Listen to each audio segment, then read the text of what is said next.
Hello Sagittarius friends, I'm Annie Botticelli and welcome to my Sagittarius November 2021 Astrology Must Knows Horoscope Forecast.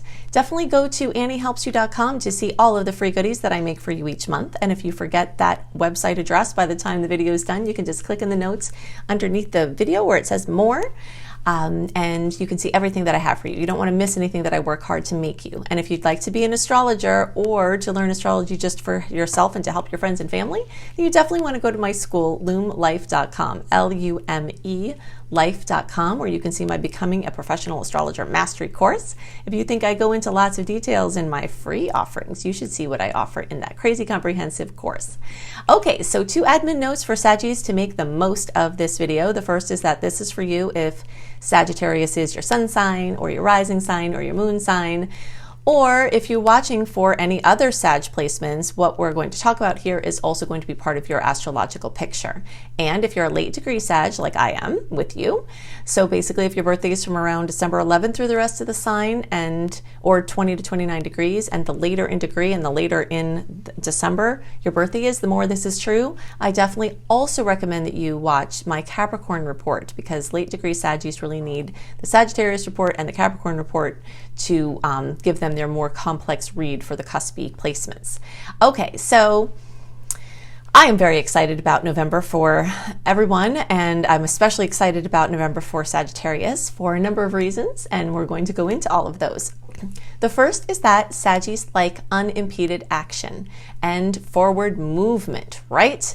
And we've been in a time of retrograde energies in September and October, and now we are in not only an open window from Mercury retrograde, but also we have an impending Venus retrograde, and the shadow period for that starts November 18th. So we've got a window between around November 3rd or 4th and November 17th where we're completely free from Mercury retrograde and Venus retrograde influences, and so the tides are going out in a big way. I always talk about the retrograde and the direct motions of the personal planets as being like tides. And when it's retrograde time, the tides are coming in. Everything gets closer to you, gets more internal, gets more personal. If you try to push something out, you get frustrated because it's pushing back at you and you can't always get very far, and things, change, and you sort of just have to go with the flow, right? But when the direct energies are happening, that's when the tide is going out. That's when, if you set your boat afloat, the tide will help you to get it out as far as possible. And because of that, let's start looking at my little visuals here. Okay, so we're first of all talking about this part here, this open window. The energies started to clear a bit towards the end of October, and they get good and open by the 3rd or 4th of November. And really the whole month of November is open for free pushing forward, but we do start to get within the web of Venus retrograde as we get towards the end of the month. And let's look at this little visual here. So October we had the retrograde, but as that month wore on, we had all these planets starting to wake up. So by the end of October, everything was awake, and right here at the beginning of November, everything was nice and clear. Then Venus shadow starts November 18th. And the 18th through the 30th is still very usable. And actually, we've got some amazing dates, which we'll talk about in our next point. But you do have to watch out for this web of Venus retrograde, which officially starts on December 19th, goes to the end of January, and ends its shadow period in the beginning of March. So we've got a long time here of the ruler of love and beauty and design and money and finances going offline. So you'll want to know everything that you can about Venus retrograde. And fortunately for you, I've actually literally written the book on Venus retrograde. You can see in my book, Planetology, I've got a nice big section on Venus retrograde. You can also see at anniehelpsyou.com Venus retrograde through the signs and houses. And you can see my very informative Venus retrograde video on YouTube, because you want to be very well informed about the things it's better to not do during the Venus retro cycle, because you will have a compulsion to start to do those things, which is kind of a weird thing about the transit, and you'll want to know it's better to do them before or after. So you definitely want to watch those resources. I'm not going to go into all that now because it would take up the whole rest of the video and we have other things to discuss. But what we need to know for our purposes is that the energy of November is all about this stuff here. All of the month is good for these direct lists, this direct list, but especially, through the middle, 17th, 18th or so of the month, we've got launches are perfect for this. Big decisions, clarity for those, agreements, paperwork, planning for the long term, investing, moves, any brand new projects that you're wanting to start or give life to or plant seeds for, anything that you need to push an initiative and, to initiate, anything that you want just imagine the tides, and anything that you'd want the tide to be flowing out away from you, like putting things out there, getting yourself out there, moving around freely. All of this is strong in November. Now in October, and then as we are getting in December, towards the end of November and then back in December, we have a lot of this retrograde energy coming where we're going to have to deal with what's coming up. Plans get changed. Things from the past come back to be focused on rather than new things. We're clearing out clutter and things like that. But most of November is pretty much here, and that is an important must know. Okay, so the next thing on our list that I want to talk about, must know, is that finally we have more sweet aspects than salty ones. This hasn't happened since May. So for all of June and July and August, September, October, we've had more annoying aspects than sweet ones, and sometimes by a landslide, and I'm sure you have been feeling that. But this month, we've got more sweet aspects than salty, including this 9-star beautiful aspect pileup between November 26th and 30th. If you want a detailed list of all of the aspects of the month, the dates, what they are, what you can expect from them, delivered into your inbox 1 month early, go to anniehelpsyou.com, sign up for my free email newsletter, and you will get that delivered. But for our purposes here, I just want to let you know that these dates, put those on your calendar as like, wow, because it's very unusual that we have 9 beautiful aspects that are unimpeded by annoying aspects for a stretch of time. Okay, and most of those aspects are on the 29th and 30th. So we'll be feeling that into the beginning of December as well. Now, if you are a Sag and your birthday is between November 26th and 30th, then you are going to have those beautiful aspects programmed into your whole next year. Okay, so speaking of which, I want to talk about birthdays, and I also want to talk about the energies moving through Scorpio and Sag and Capricorn and what that means. So we're going to go to the charts. Now, I do have a lot of people that love when I use the charts. Some people don't like the visuals. If you don't like the visuals and you don't want to deal with them, you can always listen to the podcast version of this. If you go to search for Astro Kisses with Annie Botticelli, it's on Spotify, it's on a lot of different podcast venues, then you can listen to this without having the visual. So if you're driving, you want to listen, or if you're doing something else and you're not interested in the visuals, that's another way for you to get this information. But for those of you who like the visuals, here it is. All right, so I'm using the early degree chart, but everything that we talk about is true for all early, middle, and late degree Saggies, unless I otherwise differentiate out. And if that happens, then I will show you the other charts to show you the difference, okay?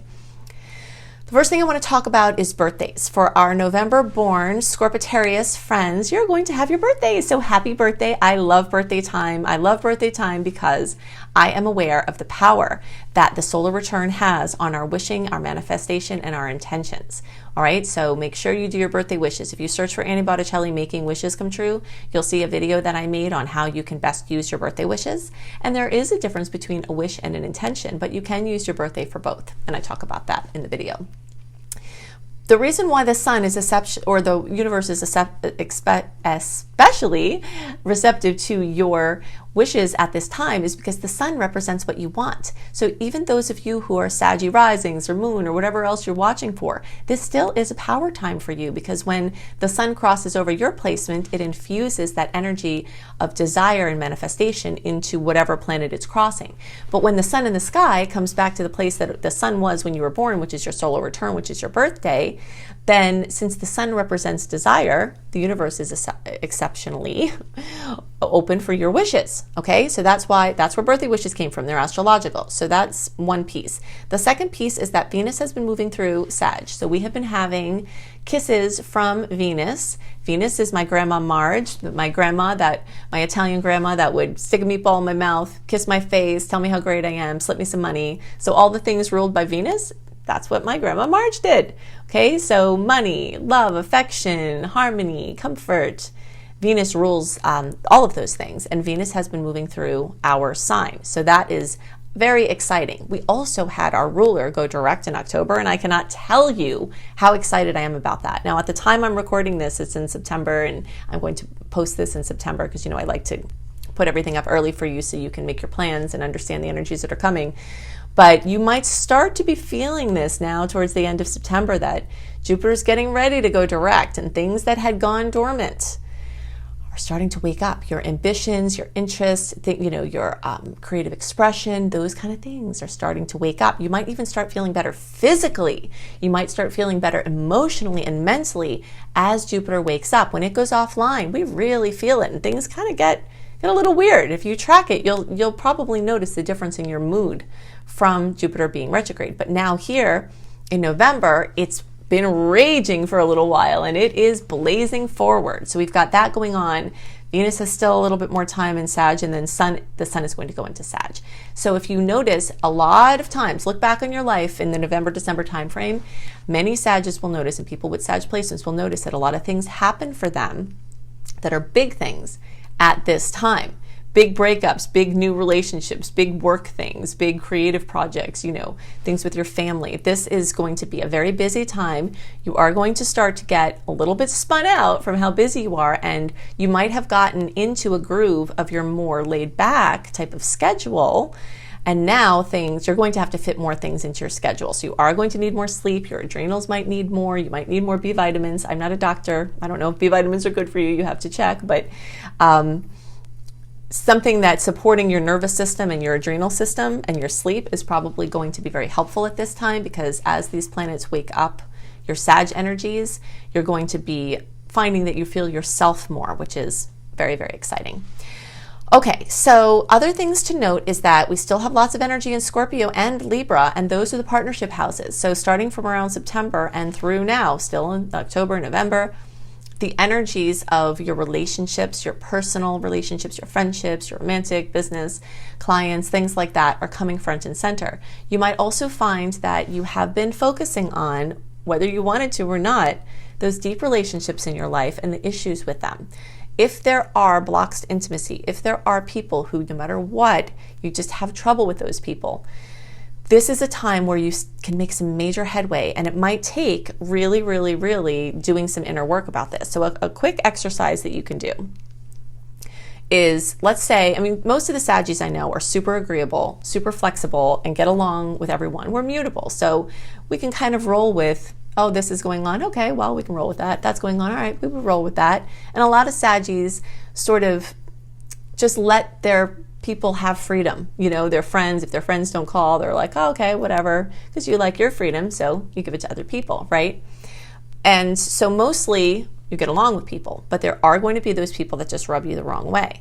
And it's okay to just do nothing about that if you want to, but you will find that as there are annoying transits, or as Scorpio energies are making you look deeper, it will come up, and it may be holding you back. Those relationships might be holding you back in other areas of your life. Like, let's say you feel like somebody owes you something and you're mad at them. It's possible that your abundance could be getting held up, because if you're saying you owe me something, even if you're not literally saying, you just feel like, well, they owe me an apology, or they owe me something, or then the universe is a hologram. So you're tapping on their shoulder saying you owe me something, and the universe is tapping on your shoulder through someone else saying, hey, you owe me something, and that could be money. Right? So there's actually sometimes a very literal showing of how we can't do anything or feel anything or have an issue with something that isn't also showing up in some other area of our lives. Okay, so back to the exercise. If you can just start with one person that you really are having trouble with. It could be a person you don't talk to, it could be a person you do talk to, and write all of the traits of the things that you do not like about that person. And then go through all of those traits and find the opposites. This is an exercise from The Marriage of Spirit by Leslie Temple Thurston. It's one of my favorite books. It's been on my nightstand for 17 years, and it has just helped me to get through any problem that has come up. So then you go and you find the opposites, and then you ask Spirit to please balance and clear those opposites within yourself, and you offer it up, knowing that it will be helped. Okay, I suggest you get the book too, because she talks about deeper ways to deal with it. But there's something about just getting those charged things out. The second part of that exercise can also be to own those things that you wrote about the other person or their opposites. So let's say you don't like someone because you think that they're lazy. Then you can ask the question, well, maybe should I be more lazy? Maybe I'm mad because I'm doing this stuff and maybe I should take a break or take a lesson from this person. Or maybe there are areas in your life that you're being lazy about something that you're supposed to be doing. And so the more you can own the traits, either the traits or their opposites of the person that's bothering you, the more you can be free of that web of resentment, and that can bring amazing shifts to your health, which we'll get to this topic because it's related to the eclipses too, and your money and your happiness within your relationships.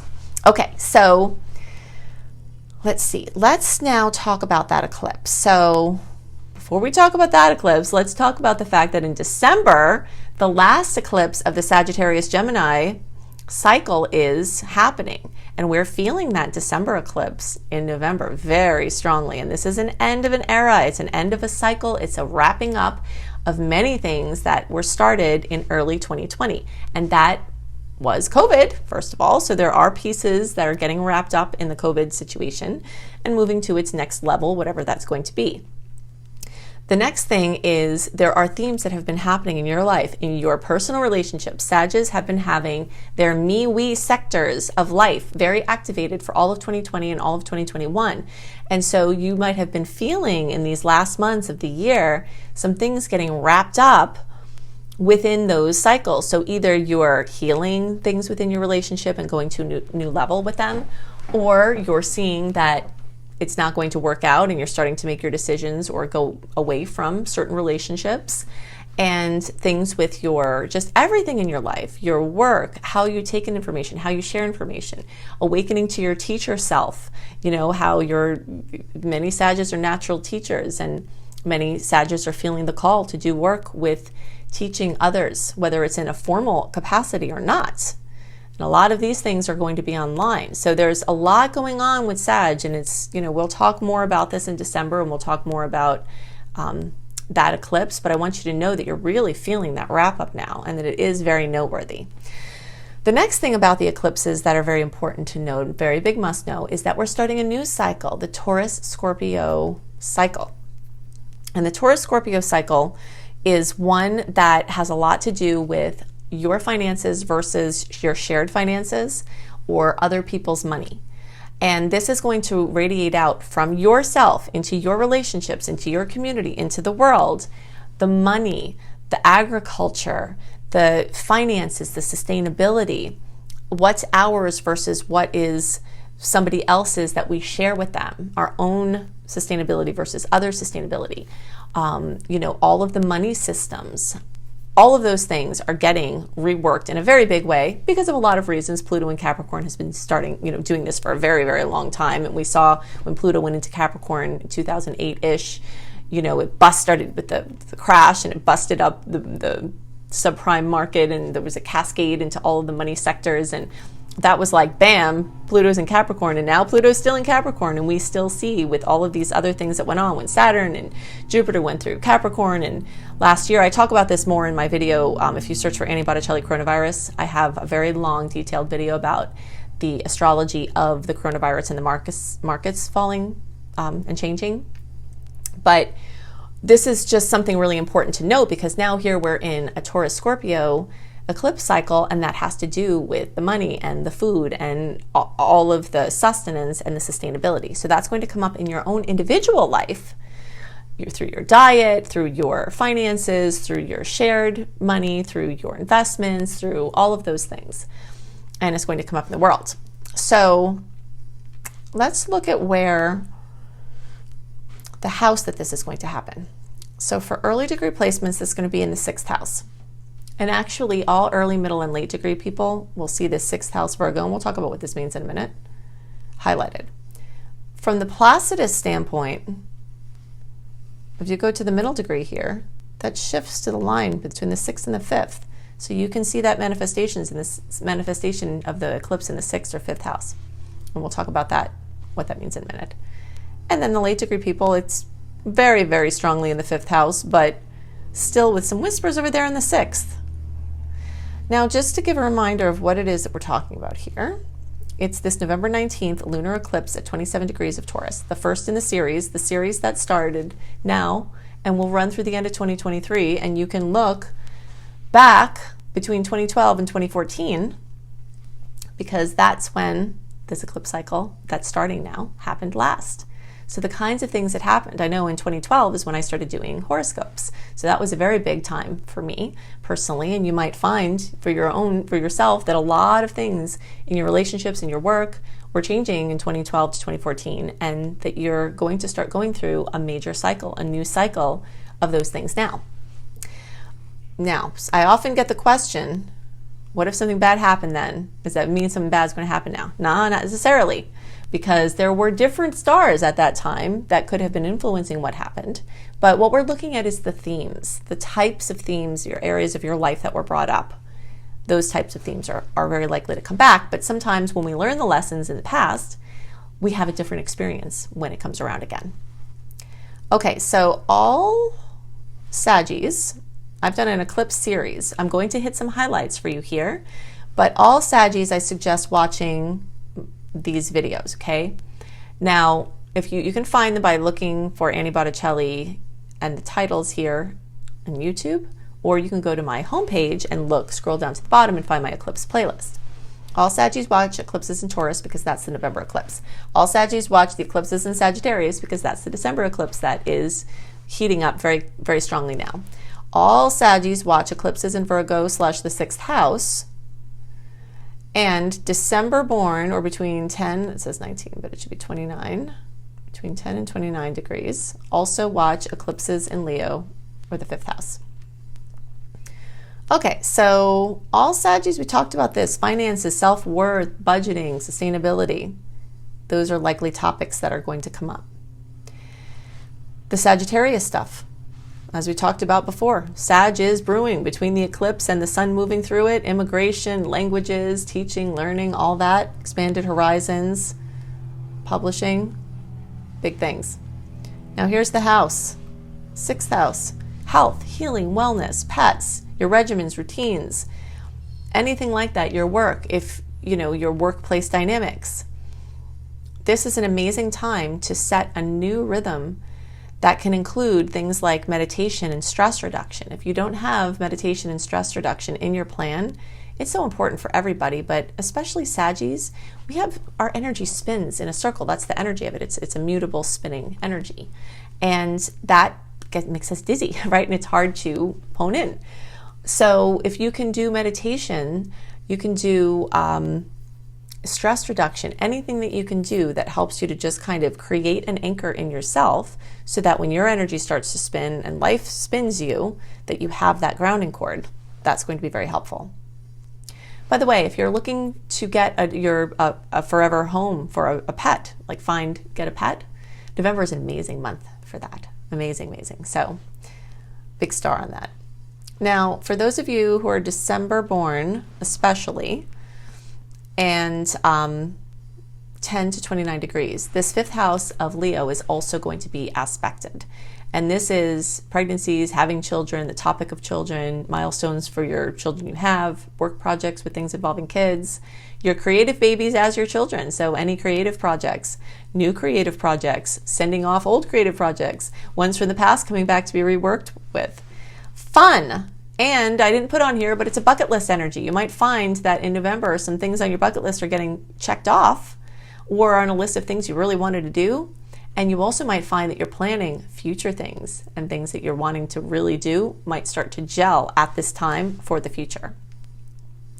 Talents, especially hidden ones. This is kind of a big deal. This 5th house has to do with the things that we're really good at. And some of those things, we don't even know what they are yet. Isn't that exciting? You are walking around with things that you're good at and you don't even know it yet.